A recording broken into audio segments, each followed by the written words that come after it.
Hey guys, so we're going to be taking some notes on the three different groups that influenced Europe in the Middle Ages. We're just going to look at two today, the Muslims and the Vikings. So go ahead and set up your notes. Remember, you're going to be able to use these notes on your test, so feel free to be as detailed or as basic as you would like in your notes. Here's the heading up here, Groups of Influence.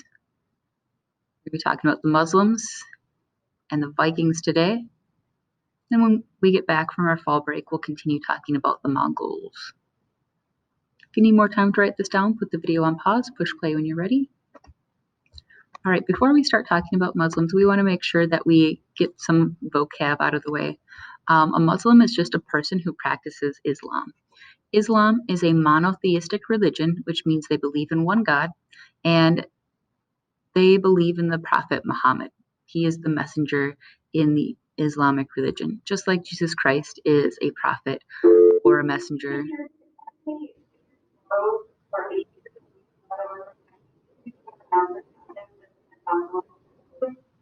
All right, sorry, I don't know if you guys heard the announcements. So, just like Jesus Christ is a prophet or messenger in Christianity, Muhammad is the prophet or messenger of Islam. He's not seen as the son of God like Jesus Christ is in the Christian religion. He's just a prophet. Monotheistic just means one God, so they're not worshiping multiple different gods, just the one. And a caliph is the chief civil and religious ruler of Muslim society. So that just means that the person who was in charge of the government was the same person who was in charge of their religion. They don't use a caliph anymore. They have presidents. They stopped using caliphs, I think, in like the 1920s. So even though they stopped using it, it lasted for a long time. And the idea that that religion plays a large part in government is still a big part of their culture. All right, the 5 pillars of Islam, you don't have to write those down. That's just a little added information. It's like their 10 commandments, except there's only 5. All right, so we're going to go through them super quick. Declaration of faith just means that you believe in God. Praying 5 times a day, giving to the poor, fasting in the month of Ramadan to show how devout you are, and a pilgrimage to Mecca, which is a holy site in the Islamic religion.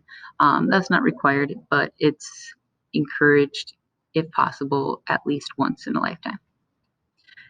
If you need more time to write that down, go ahead and put the video on pause, push play when you're ready. All right, contributions of Muslims. So their empire was a very, very slow spread.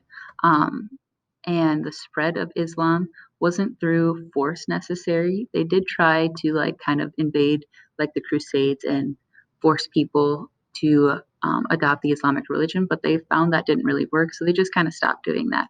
But what was more effective was when they weren't actually trying to spread the religion. This culture or this group of people relied heavily on trade, and so they were trading with areas all around here in this brown area. And through trade, they were able to kind of plant the seeds for the Islamic religion. So they actually were more successful spreading their religion when they were trading and not necessarily trying to spread their religion. Of course, they also had missionaries, so people who go to a certain place to try to peacefully spread the religion, and pilgrims, so people avoiding any religious persecution or moving from place to place. It started in the Arabian Peninsula in the Middle East and spread to parts of Europe, specifically Spain. If you need more time to write this down, go ahead and put the video on pause, push play when you're ready.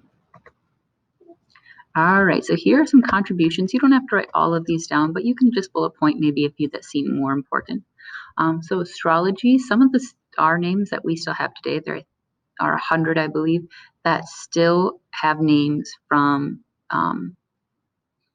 Arabic during the Middle Ages. Geometry, they were able to calculate the circumference of the Earth pretty accurately just by using the sun angles and some geometry. Chess,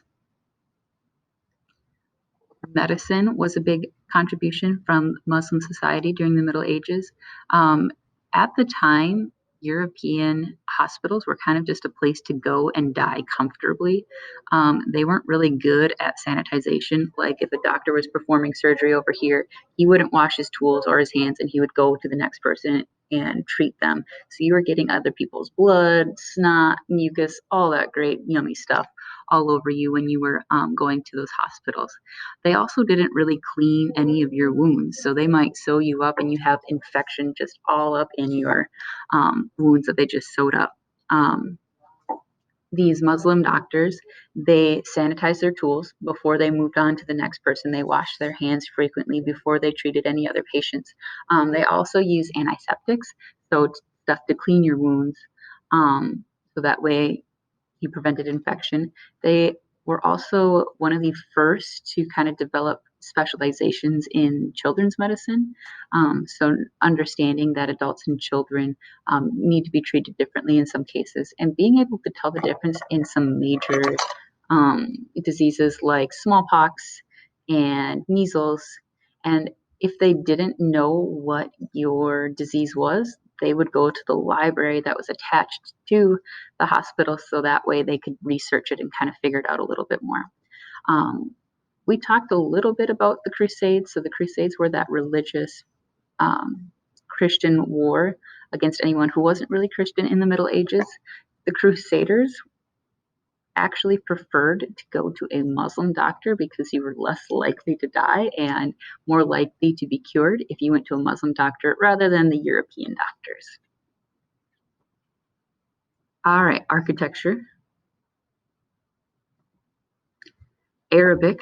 So we use Arabic-based words in our own English language. Here are a bunch. My favorite is coffee. Need that every day.